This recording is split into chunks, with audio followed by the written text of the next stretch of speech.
देखिए, सफलता मिली है किसानों को। किसानों के आंदोलन के ही चलते बंगाल में भारतीय जनता पार्टी का जमानत जब्त होने का काम किया और बंगाल में चुनाव हारी। अगर किसानों की मांग पूरी नहीं करती है, इसी तरीके से आंदोलन चलता रहेगा, तो आप देखिएगा भारतीय जनता पार्टी पूरे देश से चुनाव हारने का काम करेगी। कल 6 महीने पूरे होने वाले हैं किसान आंदोलन।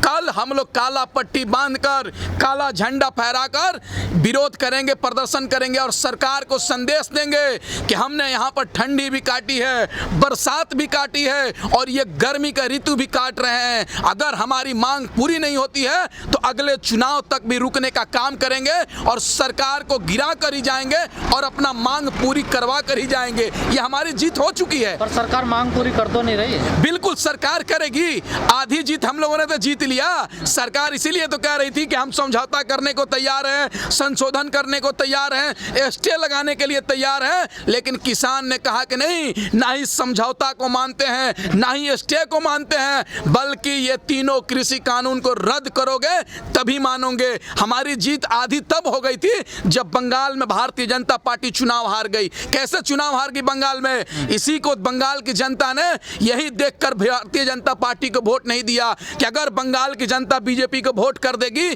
तो वही हाल बंगाल के लोगों को साथ करने जा रहे हैं जो हमारे साथ किए हैं। आप लोग कहते हैं कि बंगाल में बीजेपी हार गई। क्या बंगाल में सरकार थी बीजेपी की?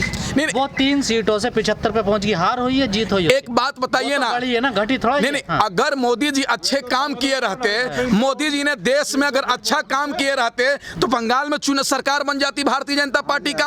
अगर उन्होंने अच्छा काम किया रहता तो पंजाब में नगर निकाय का चुनाव में भारतीय जनता पार्टी का जीत हो जाती। अगर मोदी जी 7 साल में अच्छे काम किए होते तो दिल्ली में भारतीय जनता पार्टी की सरकार बन जाती। ये सिद्ध हो चुका है कि मोदी जी केवल अडानी और अंबानी के लिए काम कर रहे हैं और कंगना रनावत के लिए काम कर रहे हैं। देश के आम नागरिकों के खिलाफ ये सरकार है। अब बताइए ना, जिसको ये मोदी जी कह रहे हैं देशभक्त उद्योगपति अडानी और अंबानी, जब देश में हमारा महामारी आया तब ये लोग देश छोड़ने के भागने का काम किए। इससे बड़ा देशद्रोही कौन हो सकता है भाई? जब हमारा देश में पेंडेमिक आया, महामारी आया, जो लोग ऑक्सीजन के अभाव में, दवाओं के अभाव में, पानी के अभाव में, बेड के अभाव में मर रहे थे, तो ये अडानी और अंबानी देश छोड़कर भाग गए। उनको तो बॉर्डर छोड़कर भाग गए। क्यों? कौन बोल दिया? आपने तो देखा ही नहीं। किसान अभी भी, चाहे बरसात आए, बाढ़ आए, तूफान आए, सुनामी आए, किसान यहीं पर टिके हुए हैं। बल्कि बीच में किसान घर गए थे। किस लिए गए थे जानते हैं क्यों?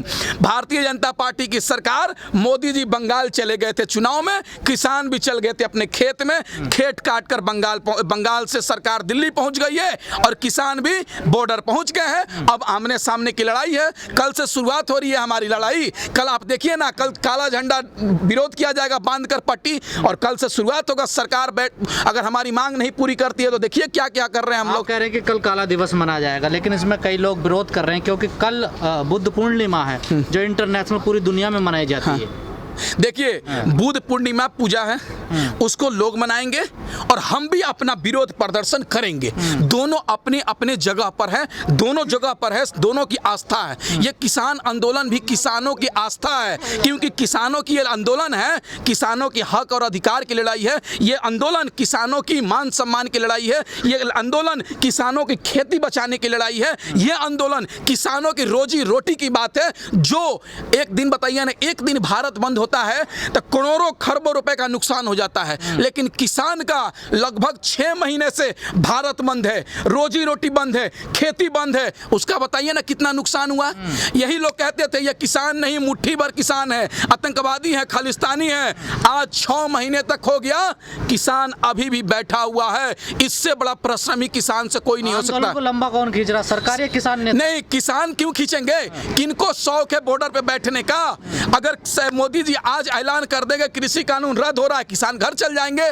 किसानों को तो खुले तौर से मांगे, बल्कि ये सरकार पहले से चाह रही थी किसानों को थकाओ, घर भेजो और किसान अपने आप घर भाग जाएंगे। ये सरकार आंदोलन को लंबा खींच रही है। तो लेकिन हमको पता है कि आज़ादी की लड़ाई हमारे बाप दादाओं ने 90 वर्ष तक अंग्रेजों के खिलाफ लड़कर इस देश को आज़ादी दिलाया है। उसी तरीके से हम 4, 5, 10 साल भी लड़कर अपने किसान भाइयों का अधिकार की लड़ाई, दूसरी आज़ादी की लड़ाई यहाँ से जीत के जाएंगे, चाहे कितना समय लग जाए, चाहे हमारे जैसे भाई जो 400 शहीद हुए हैं और 400 शहीद हो जाएं, लेकिन हम पीछे हटने वाले नहीं हैं। इनकलाब जिंदाबाद, जय जवान जय किसान का नारा लेकर आगे बढ़ने का हम लोग काम करेंगे। हरियाणा में जो किसान है उन पे तो बर्बरता बरसाई जा रही है, लाठियां बरसाई। वहां पर कौन है? भारतीय जनता पार्टी की सरकार है और हरियाणा के जनता मुख्यमंत्री को कह रही है इस्तीफा दे दो, इस्तीफा की मांग कर रही है, कह रही है कृषि कानून का विरोध में आओ, लेकिन तो सरकार तो पिंजड़े में फंस चुकी है।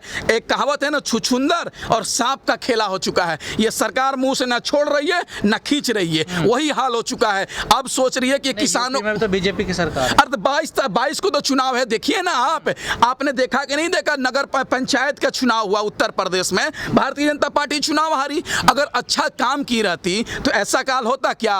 उत्तर प्रदेश में गंगा नदी के किनारे आपने देखा होगा सैकड़ों की संख्या में लाशें बह रही थी, जमीन में गाड़ा गया था। क्यों? इलाज के अभाव में। यही दिल्ली में ऑक्सीजन नहीं मिल रहा था, बेड नहीं मिल रहा था, लोग ऑक्सीजन जो 4000 3000 का ऑक्सीजन सिलेंडर मिलता था वो 25 हजार खरीदने में मजबूर हो गए थे। अब कैसे रास्ता निकले? क्योंकि सरकार का स्टैंड क्लियर, कानून तो वापस नहीं, सरकार स्टैंड क्लियर नहीं है, किसानों का स्टैंड क्लियर है। सरकार 2 कदम पीछे हटे और किसानों की मांग पूरी करे, क्योंकि जिसके लिए आप कानून बनाए हैं वही कह रहा हमको कानून नहीं चाहिए, तो आप कानून क्यों लाए हैं भाई? किसान कह रहा हमको कानून नहीं चाहिए तो कानून वापस कीजिए। आपको वापस करना ही पड़ेगा। ये सरकार को जिस तरीके से देश में SC ST कानून आया था, सरकार को पीछे हटकर ये कानून को खत्म करना पड़ा। पीछे हटी थी सरकार, उसी तरीके से किसान आंदोलन के लेकर उसको भी पीछे हटना पड़ेगा और किसानों की मांग पूरी करना पड़ेगा किसी भी हालत में। ये सरकार को चेतावनी है, सरकार अहंकार घमंड छोड़े और किसानों की मांग पूरी करे, नहीं तो वही हाल होगा। हिटलर जैसे रोता था उसी तरीके से मोदी रोते हैं। कल काला दिवस मना रहे हैं, क्या सरकार पे कोई फर्क पड़ेगा?